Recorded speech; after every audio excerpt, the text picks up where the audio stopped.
The morning text from my wife changed everything. Change of plans. You're staying home, you're not going to Europe. The kids want their real father there. By that afternoon, I had cancelled every recurring payment, put the condo on the market, and walked away from that city for good. When they returned 2 weeks later, the notification hit my phone at 6:47 a.m., just as I was lacing up my work boots. The phone buzzed twice on the granite counter.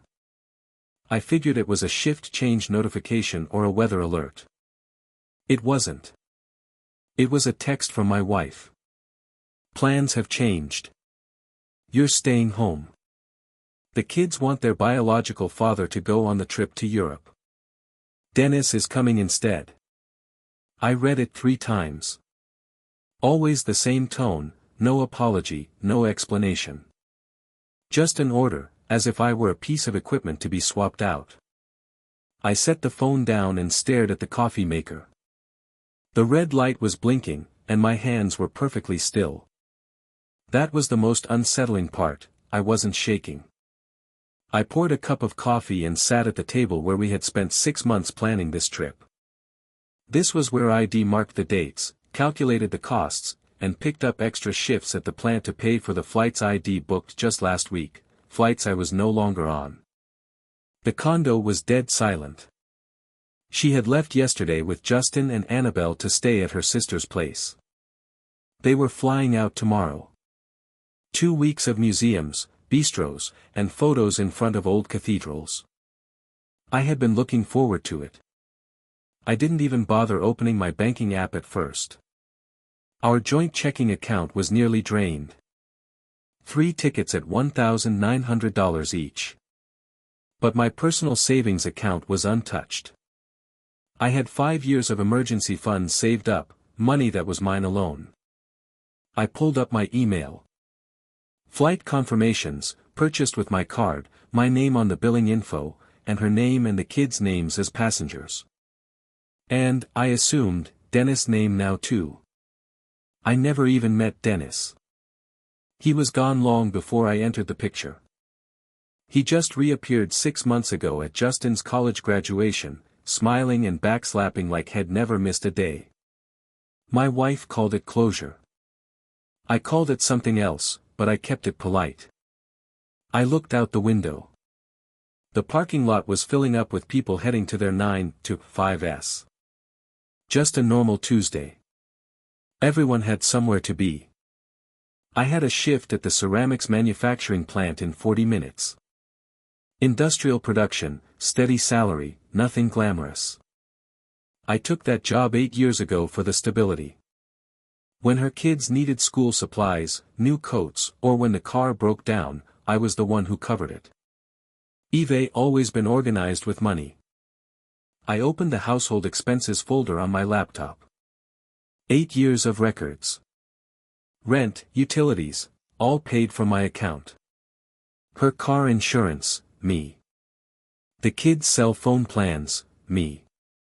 Netflix, Hulu, Disney Plus, the gym membership she never used, it all led back to one place. I made a list, not out of anger, but for confirmation. When I finished, I counted 42 monthly expenses that I covered alone. 42. The phone buzzed again. Don't be mad. Dennis wants to bond with his kids. You understand. I typed 5 different responses and deleted them all. In the end, I just sent. Have a good trip. That was it. I called my supervisor and took a personal day.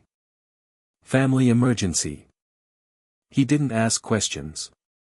I sat back down with my laptop, my phone, and a stack of documents. I wasn't going to scream or beg. I was going to do what needed to be done when you finally realize you're nothing more than a walking ATM. You fix a broken structure the same way you build one. Carefully, step by step, until it's finished. The coffee was cold by the time I finished the first 3 calls. I had 12 more to make before lunch. The first was to the credit card company. I requested to remove an authorized user. The rep asked if there was a problem. No problem, I said. I'm just simplifying my finances. 4 minutes later, her access was cut off. Next were the streaming services, Netflix, Hulu, Disney+, Spotify Family. I cancelled them one by one while watching cars pull out of the lot. Every time, they asked why. Cutting costs, I told them. By the fifth call, I was dealing with the Verizon plan. 3 lines in my name. Mine, hers, and Annabelle's. The rep suggested a suspension. No, cancel them, sir. The service will be cut off immediately. That's the idea. I went back to the list. Her car insurance. I'd been paying the premium for years. I called the agent, he knew me. I want to remove a vehicle from the policy. The Mazda. My wife's. She'll need to get her own coverage, then. Understood. He didn't argue. He sent the confirmation and hung up. I walked into the bedroom. My clothes took up maybe a third of the walk-in closet. The rest was hers. Dresses for dinners I paid for. Shoes that cost more than my work boots. I didn't touch a thing, I just looked at how much space I had given up without even noticing. Back in the kitchen, I pulled up the lease. My name, my signature. She wasn't even on it. I had signed it 5 years ago when she said her credit score was too low and asked me to handle it. I cared back then. I was too stupid to say no. I called the building management office. I want to talk about my lease. Sure. What's going on? I need to vacate early. You're paid through next month. With a 30-day notice, we can start showing the unit. Are you moving for work? Something like that. They sent over the digital form, I signed it, and sent it back before I even hung up. My phone vibrated. A text from Justin. Hey man, my phone has no signal. What happened? The plan was in my name. You'll need to get your own, I replied. The typing dots appeared and disappeared. Then Annabelle texted the same question. Same answer. Then my wife called. I let it ring 4 times before picking up. What are you doing? Adjusting expenses. You canceled the kids' phones. I canceled what I was paying for.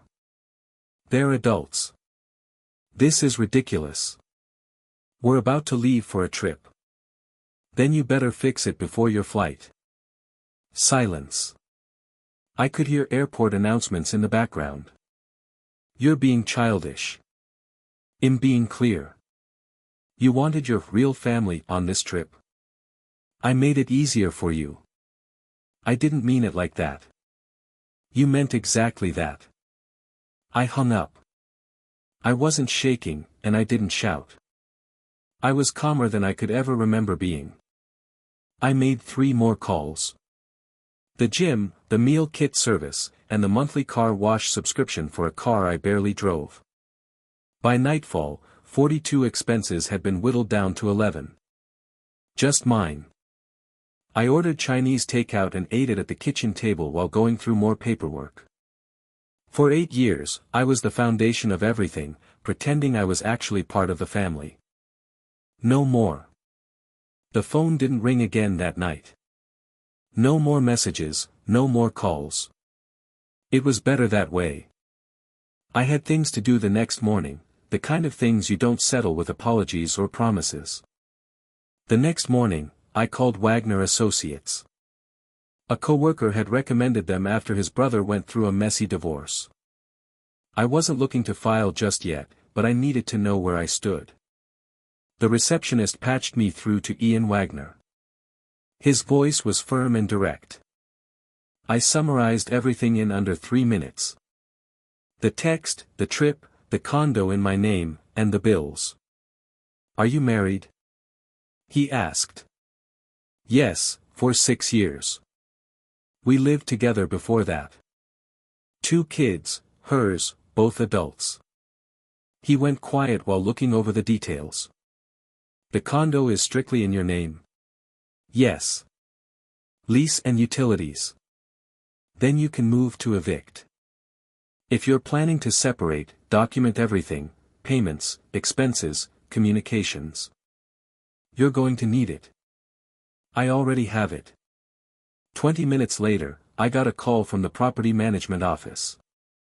They already had interested tenants, a young professional couple. They came by at 2 p.m. They asked about the HVAC and the parking spot. We'll take it, the guy said. Can we move in on the 1st? The manager confirmed they could.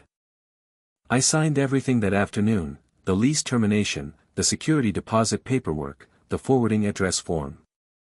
The place changed instantly. It didn't feel like a home anymore, just a hotel where I'd overstayed my welcome. That night, I started packing. I didn't have much: clothes, my work gear, my laptop, a few books. The furniture wasn't mine. She had picked out the sofa, the table, the decor. In 4 hours, I was done. 8 boxes and 2 duffel bags. While I packed, I thought about the trip, the museums, the restaurants, the hotels I'd helped pay for. I wondered if Dennis was chipping in or if she just assumed I'd keep the faucet running. I already knew the answer. The phone buzzed. Annabelle. Mom says you're being unreasonable. Can you talk to her? I already talked to her. She made her choice. Now I'm making mine. Are you really going to throw our family away over this? I stared at that word. Family. You threw it away when you chose your biological father over the man who's been here for 8 years, I replied. I'm just accepting your decision. She didn't respond. The next day, I moved my things into a climate-controlled storage unit on the east side. I left everything there except what I needed for the next 2 weeks. Closing that unit door made me feel lighter. On the way back, I stopped at the post office and set up mail forwarding, not to another apartment, but to a P.O. box in Riverside, 3 towns over. It was a small manufacturing town where my 8 years of ceramics experience would be plenty to find work. Back at the apartment, I sat at the kitchen table one last time. This was where I'd planned a trip I'd never take and agreed to overtime for expenses that were never shared. I opened my laptop. My savings were intact, but the joint account was nearly empty. I transferred the remaining balance and closed it. The phone rang. Her name. Hello. She said. You closed our account. I closed my account. You're free to open your own. This is crazy. We're married. We were. You'll get the papers when you get back. Wagner is handling everything. Silence. Then her voice broke. Are you serious? Completely. Where are you going? That's no longer your business. You have 2 weeks to figure out where you're staying when you return. The lease is terminated. Are you going to leave me and the kids on the street? I'm setting you free to be with your real family. Dennis can help you. That's what fathers are for. I hung up. The apartment was silent. I looked one last time at the kitchen where I'd made breakfast for people who saw me as a checkbook. The living room where I watched shows I didn't care about. The bedroom where I'd convinced myself that being used was the same as being loved. The next day, I handed in the keys. That night, I slept better than I had in years. 2 weeks passed without any contact. By the time their plane landed, I was already living in River City, in a furnished room above a hardware store. The rent was cheap, and it was walking distance to Pop Manufacturing, where I was starting on Monday. Same job, different building, better pay. I didn't tell a soul where I was. The first sign of the fallout appeared on Justin's social media, a photo at the airport with the caption "Home Sweet Home," followed by 3 confused emojis.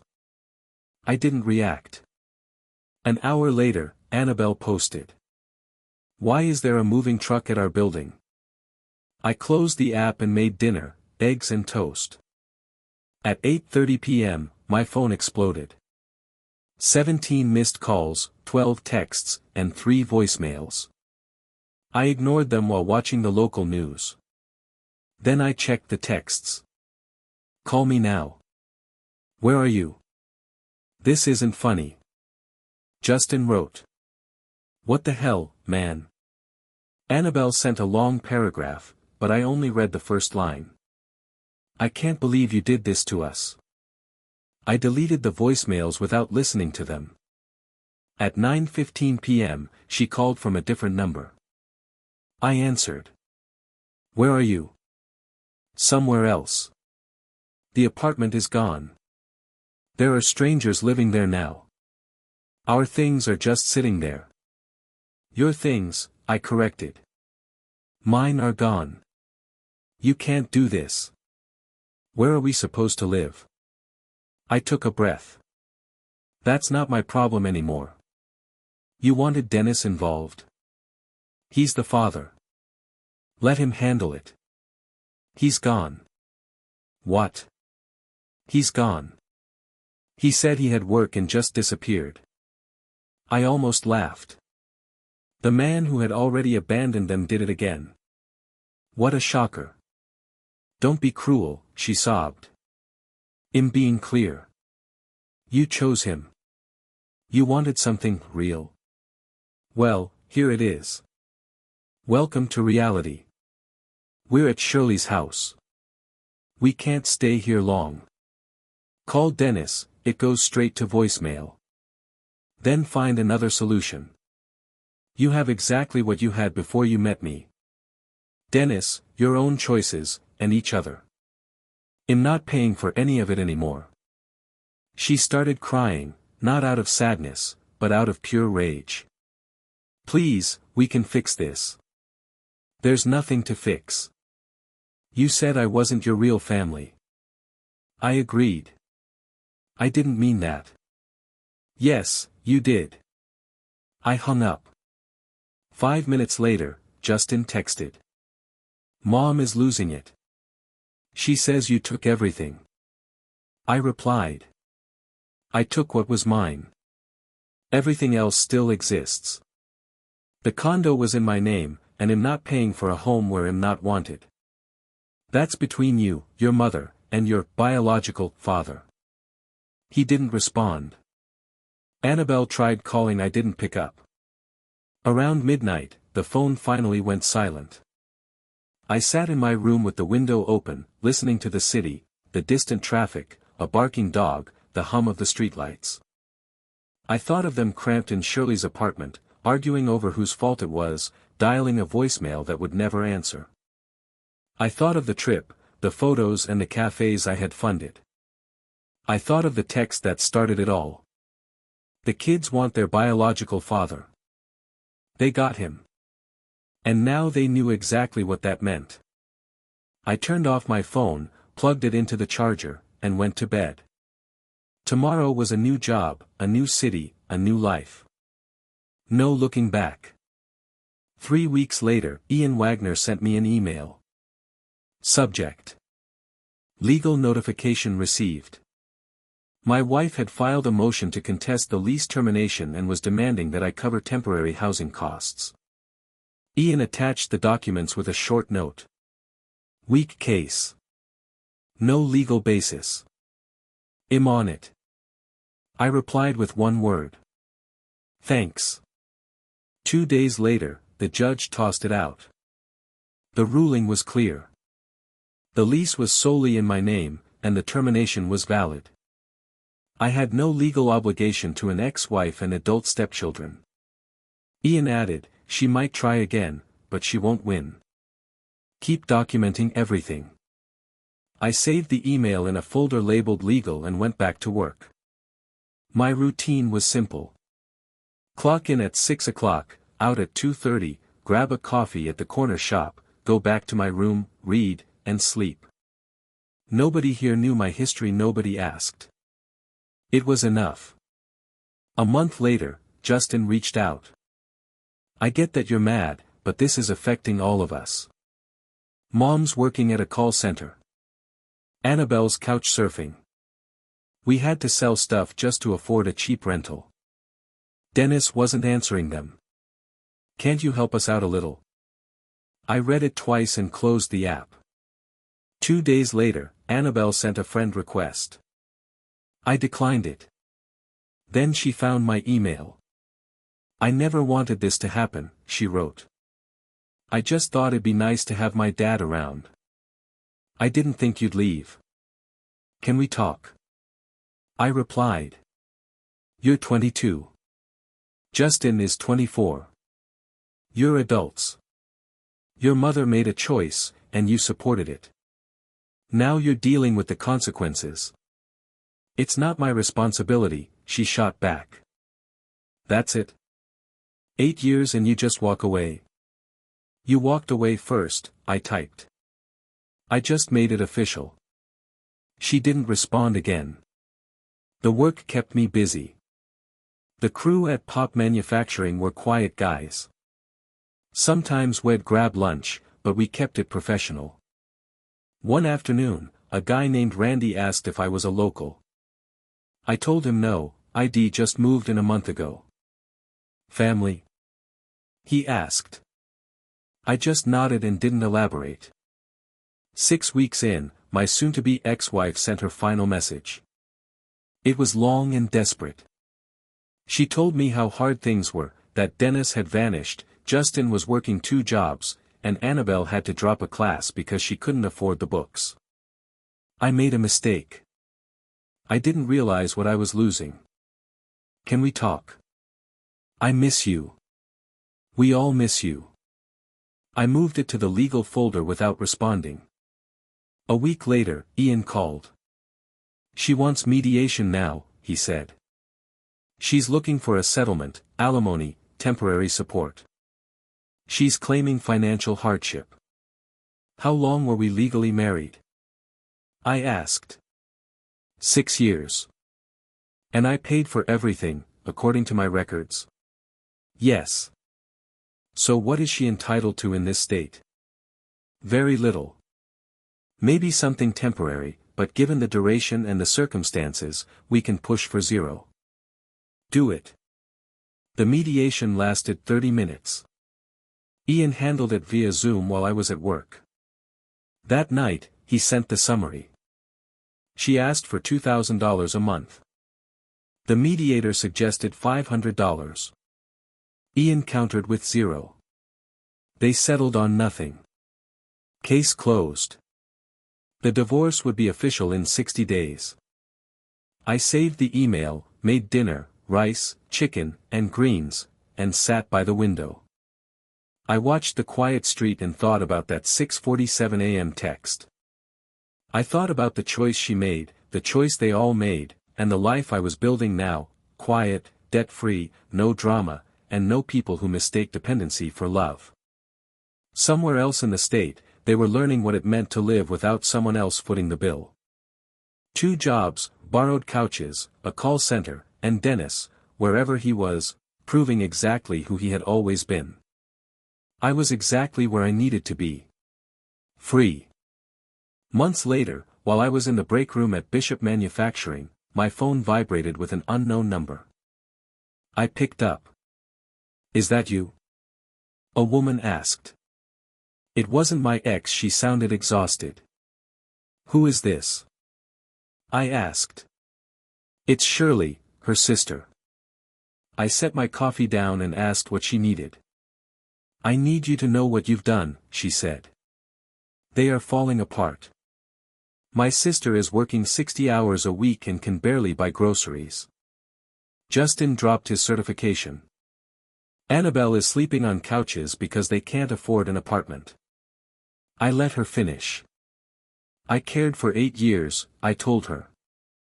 I paid for everything. I worked overtime. I signed the contracts, and when they decided they preferred their biological father, I stopped being useful. So no, I don't care anymore. Dennis won't even talk to them, she continued. He blocked them. Justin went to his job and security escorted him out. He's a coward. Agreed, I said. But he's the one they chose. I'm not punishing anyone, I just stopped rescuing them. She went silent. My sister cries every night, she whispered. She regrets it. Then she'll have to live with that. You're cold, she said. I'm clear, I replied. I was warm for 8 years, and they paid me back with a text message that kicked me out of a trip I paid for. It's over. I hung up. That night, I received an email from Annabelle with the subject. I'm sorry. She wrote, I know you might not read this. I was stupid. I got my hopes up about having my dad around. When he showed up at graduation, I thought he'd changed. He hadn't. He left 2 days after the trip started. His phone is disconnected. Justin and I have talked, and now we understand everything you did. We took it for granted because you were always there. We didn't realize you were the reason everything worked. Mom is a wreck. She thought bringing Dennis on that trip would unite us. She never thought you'd actually leave. None of us stopped to ask. I'm not writing to ask you to come back, I know that won't happen. I just wanted you to know that we understand what we lost. I read it 3 times, feeling a surge of contained anger. I replied. Annabelle, I appreciate you writing, but understanding what you lost doesn't change the fact that you were willing to lose it. You are 22. Justin is 24. Your mother has been an adult for much longer. I gave you 8 years of my life. I didn't expect applause, but I didn't expect to be replaced the moment someone more real showed up. You wanted your biological father, you chose him, and when he disappeared again, you finally realized who he is. It's a hard lesson, but a necessary one. I'm not angry. I'm just finished. Take care of yourself.